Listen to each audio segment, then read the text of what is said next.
is 10:09 at WPSL 1590, the talk of the Treasure Coast. You're on Ask a Rabbi. And this is Rabbi Shafir Loeb of Congregation Eitz, Chayim, your Jewish home on the Treasure Coast. And it is a wet Friday out there. And, yeah. Well, the big news, which you just heard driving in, the UN thing is still a mess with the ceasefire in Israel and Gaza. And apparently somebody at the UN decided that they didn't like the hostage thing. So it's all a mess. Well, of course it's a mess. And, the hostage thing is what is probably going to bring Netanyahu's government crashing when all is said and done. I mean, right now he's in power on an emergency government, so. Yeah, it's the overreach has just been way too much, and I understand.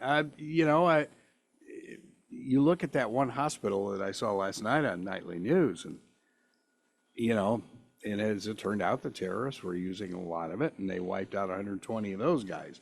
But how many innocents along with them? There you go. Mm-hmm. You hit it right on the head. Yeah, of course. That's Hamas does use Gazans as pawns because they have zero respect for them. They don't hate the Jews any more than they hate anybody else, actually. They hate everybody except themselves. They have a very small inner crowd, and everyone who's not them is the enemy. I heard somebody on CNN say that Hamas was very much like the Haitian gangs. And I'm going, oh, wait a minute. Yeah. It's okay. This is a group of individuals who don't care who or what they damage and how they damage them to get what they want, which is maybe not even part of it's money, but part of it's just the thrill that endorphin, and they do get an endorphin rush from it because they've succeeded in doing a task. It's a very corrupt, maladjusted way to reward yourself. Yeah, I'd say so. Right? But it's the same kind of thing as a serial killer. They get their fix from getting away with it. And the tables are not even.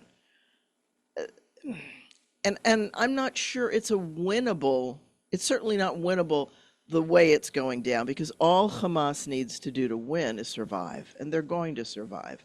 There are many-headed Hydra, and the leaders aren't even in Gaza.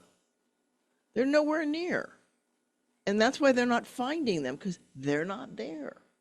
The only ones that are there are the lieutenants who are so hyped into this mayhem that, and they're convinced themselves that if they are killed, then everything's going to be wonderful. Right. It's not 72 virgins, but it is dying, quote unquote, for a good cause, because they've wrapped themselves up in liberation and freedom and all those wonderful things, which is not what they're after. And, when I heard that China and Russia vetoed the ceasefire, as much as Netanyahu doesn't want it, my thought was, well, of course, they want him to go to the place of no return where Israel will collapse on its own. I get that. They're playing that game. Yeah. Right. And the U.S. is trying to step in and stop it before it gets to that place, but they're perfectly willing to let Israel go down that rabbit hole. And it would be kind of tough for Russia to vote on a ceasefire while they're tattooing Ukraine. I mean, yeah. Well, they've been hypocritical about that all along anyway. Well, sure they have. Yeah. I mean, they were one of the first ones to condemn Israel for retaliating, which I thought was ironic in its own way. Yeah. No, Russia is definitely a do what I say, don't do as I do Yeah. kind of a regime. And, I think that the gang, yeah, you've seen gang violence up close, Oh, you bet. and it does not follow what we consider civilized rules of engagement. Mhm. It just doesn't. And it's, why did they rape people? Because the lieutenants could, the cannon fodder, they could, not because they should, not because it did anything for the cause, but because they could. Rape is an act of power where sex is the weapon. It's just it's a horrible thing, and it's done to terrorize. Sure it is. Yeah. Right. So I mean, it's an ultimate act of terror, and that's true if it's between husband and wife. If it's not consensual, then it's an act of terror, folks. It just is, and that it violates human dignity in the most core impacting ways. Mm-hmm.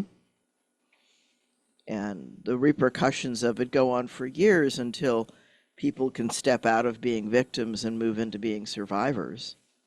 And the percentages of our children that are that kind of abused is huge. And, of course, children who are raped grow up many times to be rapists. Oh, yeah. Yeah.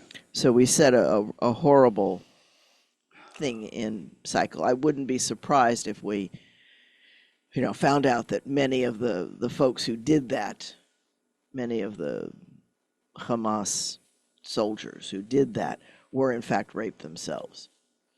But that doesn't excuse it. That's not. Mm-hmm. It's one of those things of, yes, it happened, and I'm sorry it happened to you. Let's deal with it. Let's not take it out on others. But that's what people do, especially people who don't have what I would call civil control, the ability to act in society in constructive ways.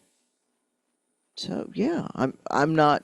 I wish I was surprised, but it's, you and I have talked about it, and this is a tar pit. Yeah. This is tar pits and quicksand. Well, and and you look just what, a few miles off our coast in Haiti. That thing is just Oh, it's a mess and getting worse by the day. yeah. Kind of wish that you could like, instead of a crop duster, give them some kind of something to knock them out, and then you can separate the good guys from the bad guys. Yeah. Just take the bad guys off the island. Yeah, Yeah, that would be nice. Yeah. And thank goodness we've got the Mercy flights out of Fort Pierce and a lot of other private organizations. Doesn't seem like our government's able to do much, but hey, if these private, organizations, a lot of them are church-based, can get people out. God love them, Yeah. get them out of Haiti. But, and unfortunately, that would have been nice if they could do that in Gaza, but that's not going to happen. yeah. Haiti, at least Haitians have a passport. Mm-hmm. It's Whoa, not. whoa, back up. What? Haitians have legal papers to get out of Haiti, mostly. They don't in Gaza? No. That's part of the problem. Oh, What damn. country are they citizens? Think about this a minute. What country are they citizens of? Well, I would have thought Israel, but no. No. Oh, you're staring me down. No, I guess I am wrong. Wow. Yeah, so we don't understand the intricacies within the peace of, they don't have a vote, they don't have much. And they definitely don't have much money, most of them. Obviously, there's a few very wealthy that are running a game and a show. But yeah, it's a human catastrophe, candidly, that's been waiting to explode. And nobody wants to hear or think of creative solutions outside the box. And Were there tensions when you were there? yeah, There were. yeah. Well, first of all, I knew then that other wars were imminent, which they were. Um, yeah, there's been tension. There's tension in a lot of places. It looks like we've got a caller. Who do we have? Let's see. Oh, I need to put on my headset. You need to, yep. Mickey Mouse ears go on. Mickey Mouse ears go on, except they don't have the ears, but they have the little puffy thing. Never mind. Hi, Curtis on line one. Thank you for calling in. Good morning.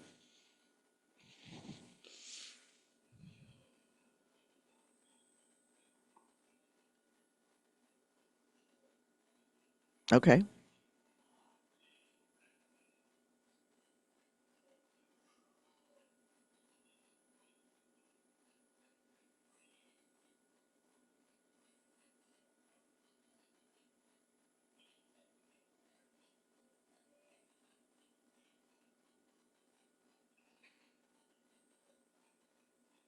I would have.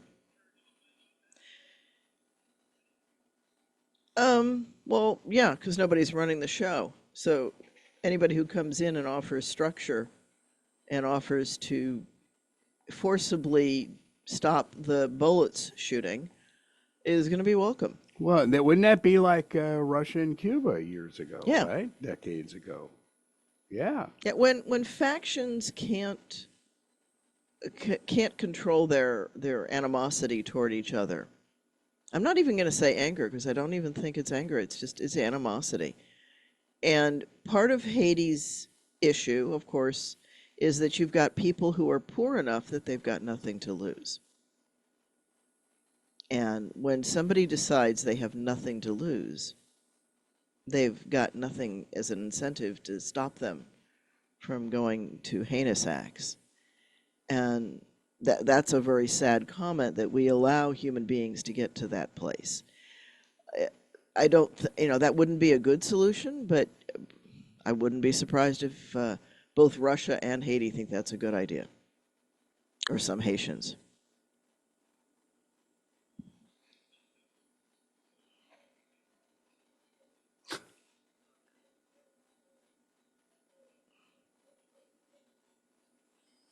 Well, what that would do with things like don't touch anything on this side of the world, I'm not sure.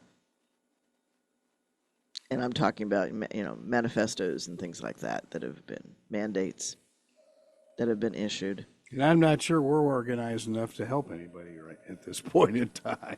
It just seems like everything the U.S. government tries to do, it's Also, they stumble and bumble. quicksand in Yeah. tar pits. Yeah. And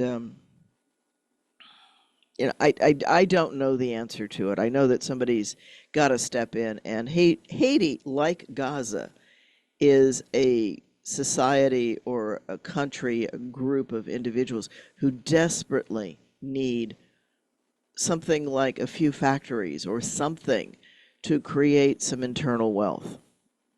Right. The resource that both Haiti and Gaza have is people. That's their big resource. They've got a lot of people, and people can do things. Mm-hmm.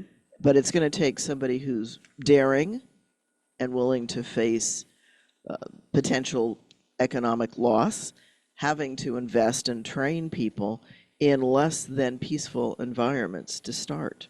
I remember in the 80s when was working doing Dodger Central, and we went over to the DR and the big beautiful Dodger complex over in the Dominican Republic, which was one of the first ones over there. And but the ominous warning to my crew and I was, don't you dare cross the border. Yeah. I mean, Yeah. it was like, okay, you could stay here in the Dodger town, but Don't go outside the town. don't go outside the town. Yeah. Yeah. And that was in the 80s. Yeah. So, Oh, yeah. we've got right now we've got 9 active hotspots on the planet. And by hotspots, I mean places where people are being killed, raped, and damaged, and slaughtered, all of the above. And that's not an uncommon number. unfortunately. Curtis, what would you do? You were a military guy, right? What would you do? What would, yeah. If you had a solution, It- magic solution? Mhm.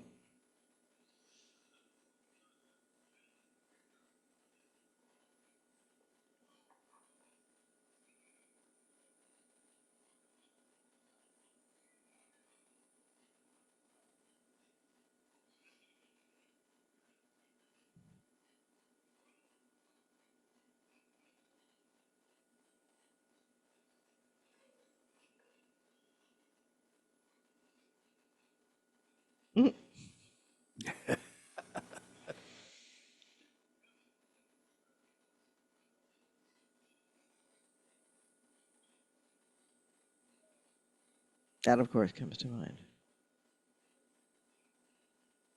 Oh, yeah.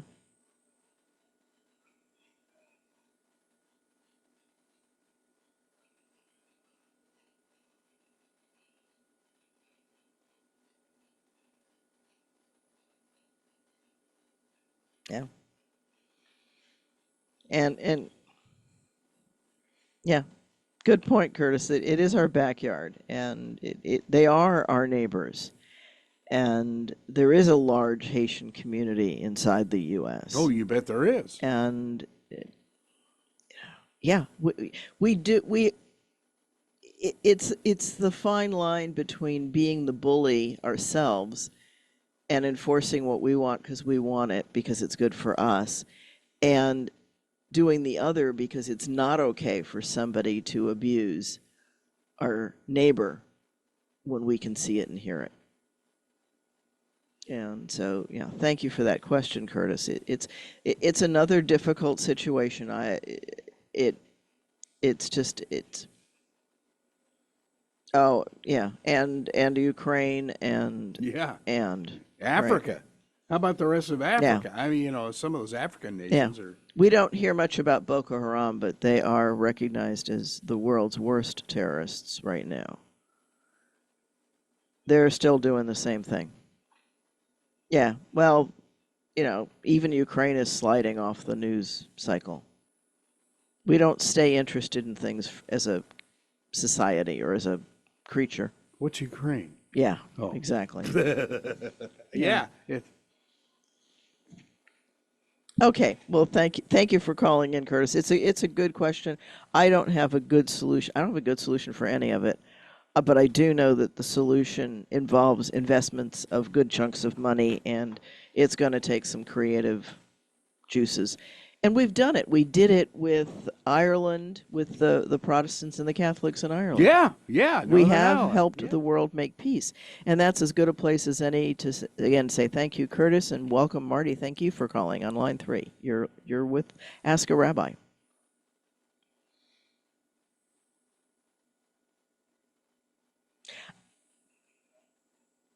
Yeah.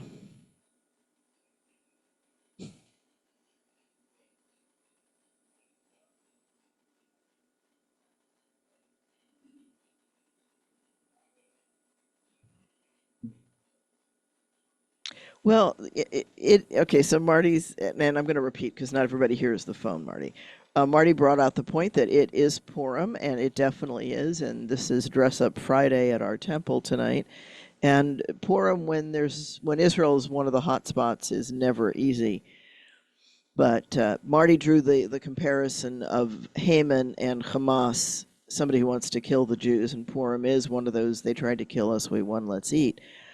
And the other thing that's different about it, though, was that Haman was in power and could legally do what he did as Hitler did. What Hitler did was legal because Hitler was making the laws. But And he actually was elected, which is even more. well, he was partially elected. Partially, yeah. Yeah. Yeah, well, he got started. And when Haman was appointed, right, by the king, because he was an advisor, and trying to anchor that exactly when and where he comes from is difficult. And Hamas is, Hamas poked the bear, right? for lack of a better, they did something they knew would be it. But you made the comment that with Haman, that the Jews knew about it in advance, certainly in enough time for Esther to throw 3 drinking parties. But you have to read the book to find out about Boy, that. Esther sounds like my kind of girl. She probably never mind. But aside from that, there's also evidence that the Israeli government knew this was coming too. Yeah, I've heard that.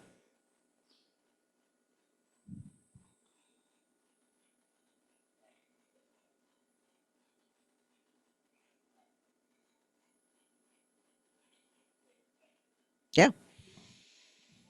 Right. That's exactly right. I didn't know that. Yeah. Yeah. Ahasuerus or Xerxes. Some people think it's Xerxes. We don't know. But yeah, Esther is Jewish and he's not. Yeah. Moses Wow. marries Zipporah. So there are a number of invigorating crosses. Mixed marriages. Thank you, Marty. You too. Enjoy it.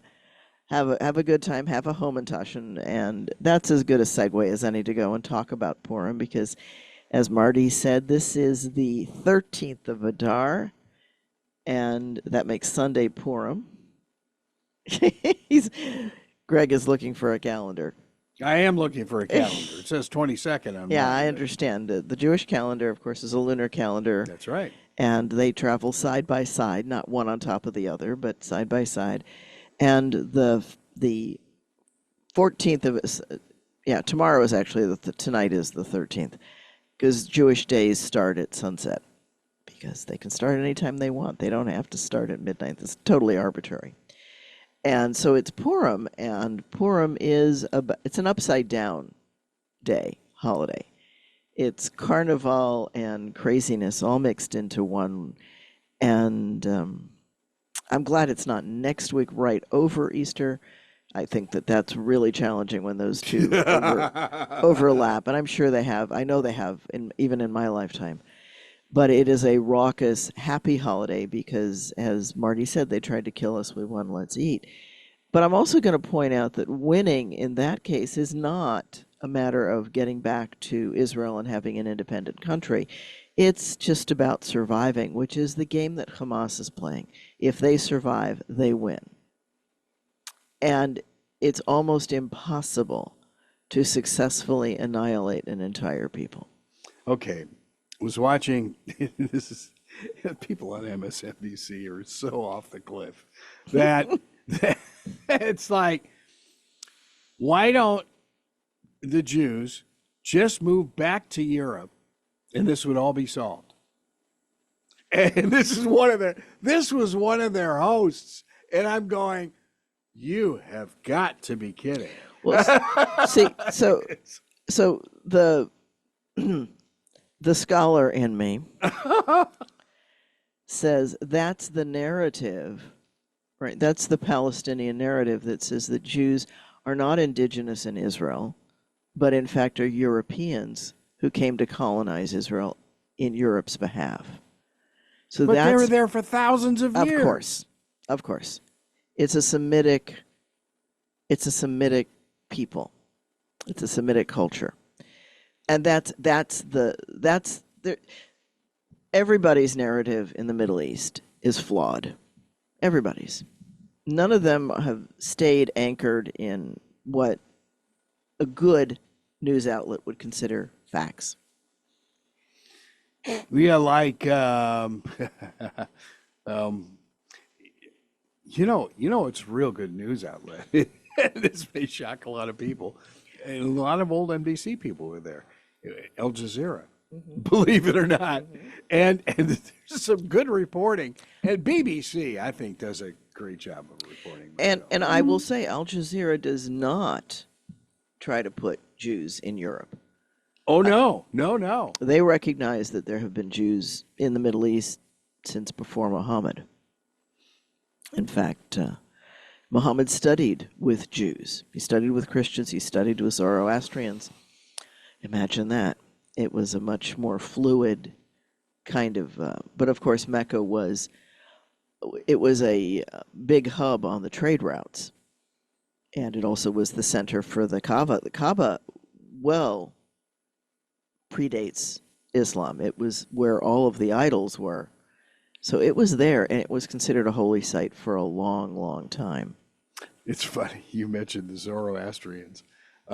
This is several weeks ago. I got an email from one of my old professors, a priest at Loyola, who's gosh, he's got to be in his 90s now, and he said, "Your rabbi on the radio talked about the Zoroastrians that I used to talk about in class," and I said, "Yeah, 50 years ago." Yeah. Zoroastrians have been around since dirt as well. Oh my And goodness! so the concepts that come out of that definitely have been around. And Cyrus the Great was a Zoroastrian. And it's one of the reasons why the shape and format of the temple resembles an agiary, a fire temple.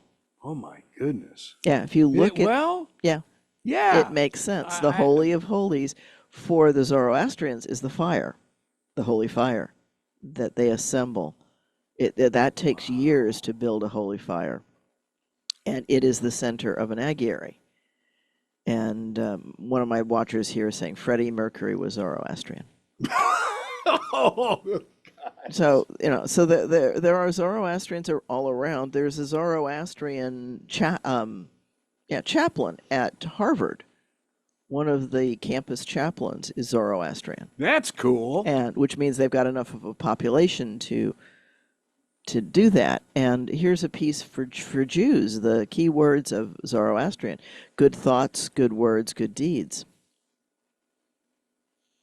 Wow. Yeah, and as Al is mentioning here, the sky burials are eco-friendly, which is true. Ooh, wow. Yeah.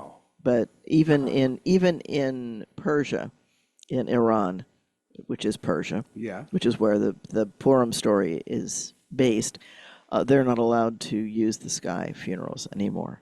And that's particularly tragic because it is their belief that when the vultures have consumed the flesh and it is only the bones that are left, then the soul is free to go to heaven.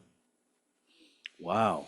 So, yeah, which when you put the body in the ground, it takes much longer for it to decay, and eventually the insects will carry away the flesh. But yeah, much longer process. So you're imprisoning the soul for a long period of time.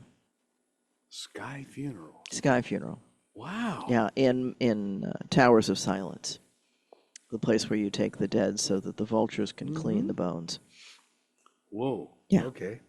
And there's a couple of problems with it right now, part of which was a blight that truly took out a bunch of the vultures.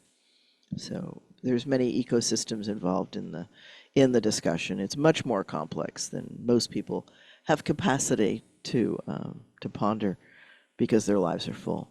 And yeah, it's an interesting planet we live in. But I love the thought of the Zoroastrians' creed, if you will.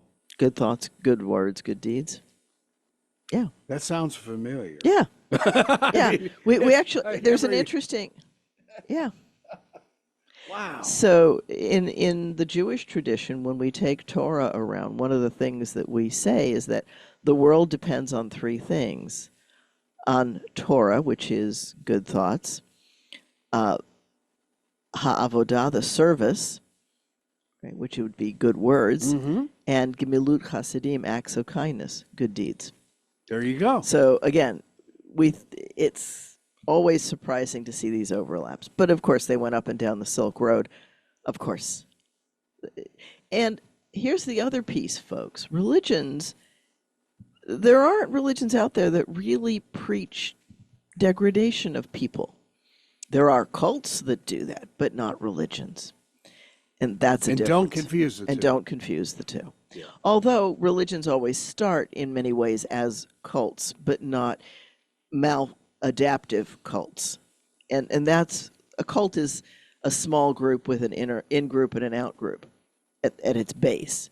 It's when they become things like Jonestown and stuff like that, Ooh. that they become very maladaptive and cruel and abusive. Yeah, we lost two friends from NBC News at Jonestown. Yeah. That was awful. Yeah. So when a charismatic individual, and I don't know what it is about people that are that deranged and why they're charismatic, but it's scary how charismatic, and maybe it is because they are um, psychopaths and sociopaths, because they don't care what they do and they're willing to groom the cult members. It is a form of grooming going on. Yeah, it has to do with endorphins. They know how to release endorphins in their victims, which is Whew. right. We're chemical creatures, and there's a great video. We talk about trafficking in my classes, particularly at Kaiser. It's a major component of the curriculum in the psych department, is teaching students about trafficking. And there's a video that we show where somebody who had been trafficked and escaped it. And one of the things that she talks about was that one of the times that her pimp put her through a sex act, and she was okay at the other side, or alive, he sat down on the bed with her and said, I'm so proud of you. Okay. And her comment was, nobody had ever felt proud of me for anything. That felt so good, it didn't matter what they were proud of her for doing. Oh boy. And that's the kind of situation that we see. And Al made the comment of it's tribalistic, and it is. It makes people feel special to at least somebody. And that is a basic human need. We need to matter to somebody. Mm-hmm. If we don't matter, then we start to unhinge ourselves. And I think that's part of what we're seeing with the gangs and with Hamas, is that their controllers, and make no doubt of it, folks, they are being controlled. Their controllers are saying to them, you're so special, you're wonderful, only you could bring this horrible giant to its knees. And they're painting the other as this vile, evil creature that needs sacrifice to be overcome. And because these individuals don't have a reality base against which to compare it, they don't know any differently. Yeah, well, that's a whole gang culture that we saw in Los Angeles, that, the gangs became the family Yeah, for these Yeah. folks. yeah. Else is a perverse family, of course. Yes, That's yes, very exactly much what so. it is. And people say, well, they're brainwashed. Well, get in there and undo the brainwashing, folks. It's a kind of thing. When I taught English to the Chinese kids, I knew I was teaching English to a group of people who had no idea what Americans were or were about, and that we were described in certain ways within Chinese culture, current Chinese culture, and their textbooks that talk about capitalism as a horrible system and takes advantage of the poor, which it does, folks, it does. And hopefully we put in safeguards. That's a whole nother, that one I could go off on a whole show too. But what I tried to do in these little 1 hour teaching segments, or 50-minute hours, or 25-minute half hours, was show the Chinese kids enough of me and enough of what I was living in to show that, yeah, we're human beings too, and we really have very similar wants, needs, and actions. And I extended kindnesses that I think that perhaps many didn't, which I understood that it was really important for my Chinese students to see me as curious about them so that they'd be curious about me, and to honor what I knew. So I learned to say Chen Yan Kuai Lun, which is Happy New Year, when it's appropriate. I had Fu, one of the symbols of good fortune, in the background. Like, we've got palm trees now. Yeah. But I Okay. had one there. I still have the panda that I drew, that's held on. It's a picture of a panda eating some bamboo, and so things like that. And all of my students knew that I loved bamboo, that I loved pandas rather. I probably had 4 or 5 panda characters that I continually used in my Nice. discussions. And there were times that I used the panda and the eagle so that I could talk about things. And yeah, so I just wanted to make learning English fun, but not just about English. So Mm-hmm. we would talk about, and I learned a lot about what their apartments are like, how they live. Most of them live in apartments, but many live in homes. It depends how and where. And of course, those who can live in homes and afford the tutoring, we're not poor. I get that. Well, now these are single family homes? Some of them are. Wow. Okay. Some of them are Huh. that wealthy. Yeah, well, that And sounds like, let yeah. me tell you, some of the apartments I looked at were palaces. You know, on the other hand, I live in a house, and when they saw I took a shot down the street so they could see the different houses, and that I could see their eyes going wide because we don't pile people Yes. in, right? We give people a lot of space. Well, gated It's communities. relative. It's Gated relative. communities notwithstanding, yes, Right. and New York notwithstanding. But here in Port St. Lucie, I showed them our house with the 2 cars parked in the driveway, and said, this is my house, and this is, you come into the dining room on one side and the living room on the other, and the bedrooms are off here. And yeah, You have space. I have space. Some of their rooms are big, and they have extremely, for the most part, extremely beautiful homes inside their apartments. On the other hand, their air conditioners drip because they're that kind of air conditioner. And because of what parts are inside the house, we put those outside. Oh. Yeah, Oh. yeah. Okay. Okay, you just made a comment that I do want to see there. So we'll see if I can see it.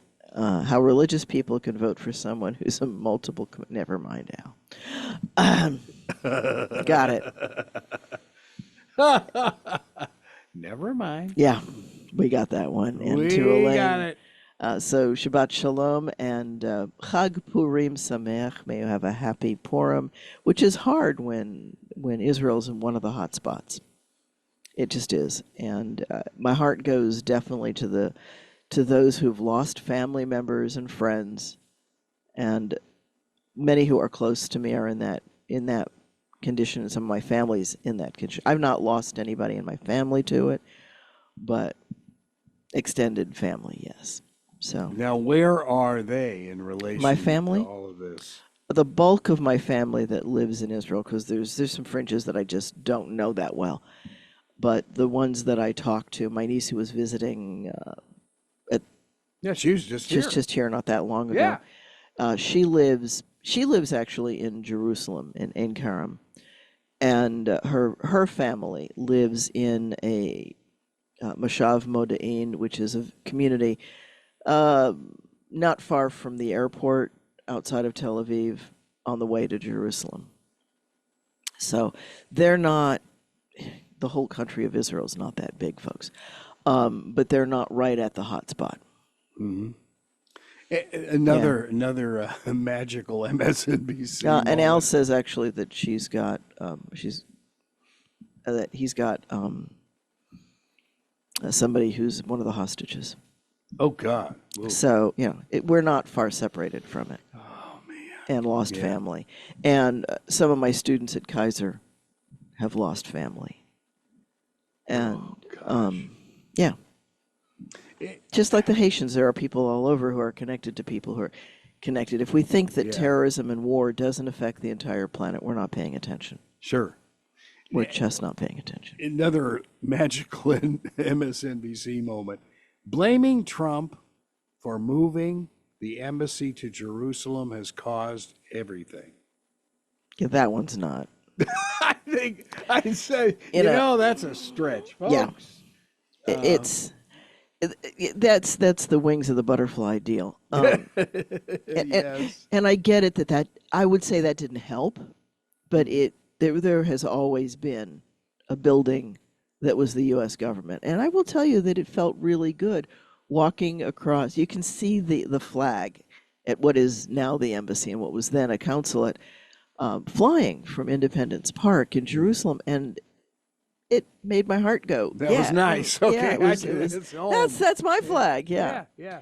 And it felt really good the first time I bounced across it. Or bounced is probably not a good, but saw it from the park.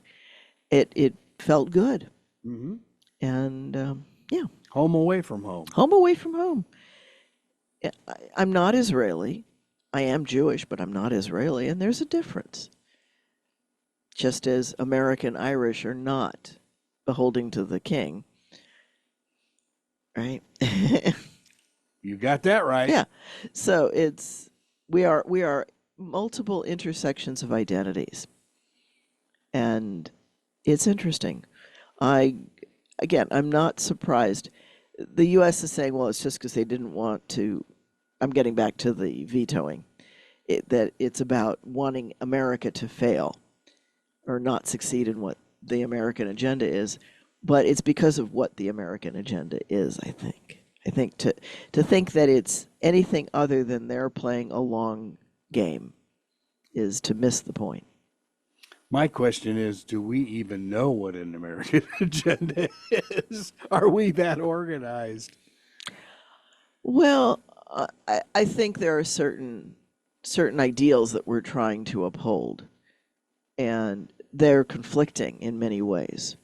Well, like, why would the CIA be involved? They're involved in everything. In the negotiation. Well, but they are involved in the hostage negotiation rather than the State Department. Isn't that the job of a State Department? And when have you ever known the CIA not to have their fingers in everything? I guess. Yeah, their tentacles are everywhere. Yeah. You know, one of my friends on his emails puts at the bottom BCC, various government agencies. Yeah, there's some really strange things. Like NASA has some weird secondary things that have been assigned to them by the government. It's not just about space. They're involved in some educational programs too. It's just using the structure of the organization to accomplish side tasks. It reminds me of when I signed the paperwork for the military. It says, and other duties as assigned. So there's this. I don't remember that. Yeah, there's this. Were you in the military? I was very close, yes. Very close. So one of the things that you say, I will obey all lawful commands and other duties as assigned. I remember that. It's this very big carte blanche that says if you get this weird assignment and it supports the perception of the needs of the government, then you get to do it. And you only get to object to it if it's really illegal. And that gets muddy once you get outside the U.S. Because what's illegal? Is it what's illegal in America? Or is it what's illegal in the country where you're operating? And how do you balance all these things? These are not easy questions. They're easy to say. They're not easy to answer. We live in a troubled world, folks. We live in a world that needs the upside downness of Purim. That's the whole point of Purim. Purim is to do things so absurd and so crazy that you say, wait a minute, let's really think about this, because maybe it's a little different than we've been telling ourselves. Maybe the narrative needs to be re-examined. And when we allow that multiple narratives have, the narrative isn't about being true, folks. The narrative is about feeding the needs of the people who espouse them. The narrative is a narrative. The narrative is a narrative. It's a story. And that's exactly what Purim is. Purim is not history. Purim is a Megillah, which means story. It's not intended to be true, and it gives you so many clues. If you read the book of Esther, the gallows is 75 feet high. Now, you might say, well, 75 feet. Think about what 75 feet is, folks. That's a number of people. You don't need a gallows 75 feet high. It's more than 7 stories. Exactly. Yeah. And what is a book telling you when it says that he built a gallows in his backyard that was 75 feet high? The number is so ludicrous. Yeah. The king throws a party for 6 months. What government can afford? Now, granted, some governments appear to be in an eternal party, but I'm not going to go there. And of course, he can't afford to run a party for 6 months. And who's running his government? Probably Haman. That's the implication, of course. So the storytelling is so exaggerated that it's really trying to tell you this is a crazy story. It's not historical fact. But most of the things, Columbus was not as he's taught in American schools. Ask somebody from Haiti what they think of Columbus, and you'll get a very different story. Or the DR. Or the DR. Yeah. A lot of, because he never made it to America, folks. Columbus, Ohio notwithstanding. He definitely never was there. But he never even made it to America. He made it to the islands. And that's where he made his trips. And he died a broken man, and not improperly so. He did not discover the world was round. He actually thought it was pear-shaped. And he was just looking for a shortcut to India because he was convinced that the people who knew how big the world were wrong and that it was much smaller. And he could reach India by going to America. Wow. Yeah. Anyway, if we really find out more of the details, then the narratives start to become what they are, which is stories. And that I would offer that the question people need to really do is some self-examination. When you peel away the costumes and the masks and the layers, how do you get down to the real people, and how do you help them have self-dignity and self-worth? And how do we stop human beings from violently aggressing against other human beings for the sake of violence? That's the deeper question. And that is part of the question of Purim. Purim has really horrible, crazy things. So if you've got a gallows that's 75 feet high, then what is it telling us about the wars that book describes? They're equally ludicrous. Wars don't happen that way. There's a lot more collateral damage in any war, and you end up killing more of your own than you ever should. And I love the comment from Golda about when they love their children more than they hate us. And I'll flip it and say, when we love our children more than we hate others, we'll start to work at making peace. Because we have to. We have to care about our children. What kind of a world are we giving them? Mm-hmm. Exactly. We're not modeling for them good behavior. We're not modeling for them the kinds of things that responsible leaders need to do. And I'm not criticizing any one individual in any of this. I think that there's more than enough guilt to go around the world a couple of times. But we as a species need to start doing some real good self-examination and say, what do we really want to accomplish as a species before we obliterate ourselves from this planet? Because if you think we can't, we'll do what God has vowed never to do. If we're not careful, we'll do it. And I don't know about you, but I'd really like to not let the cockroaches win. Because they'll still be around. They will still be around. Oh, gosh. As Florida battles another cockroach invasion. That's right. Oh, So boy. just in case you think not, and when they flap those silly little wings that they've got, yeah, they can climb up just about anything. Mm-hmm. On that note, have a happy Purim. Eat some hamantash, and you can get them at Publix. And it's as good a time as any. If this is Purim, in a month, it'll be Passover. If you're looking for a place for the Seder, please contact us at Congregation Eitz Chayim, your Jewish home on the Treasure Coast, www.eitzchayim.org. And when do you get together? We get together on Friday nights at 7:30, and the question tonight is going to be, what is the rabbi going to be? We'll find out at Dress Up Friday. Film at 11. Film at 11. Shabbat Shalom and Chag Purim Sameach, everyone. Have a great week. You're listening to Ask a Rabbi right here on WPSL, Port St. Lucie, talking the Treasure Coast, webcaster of the world.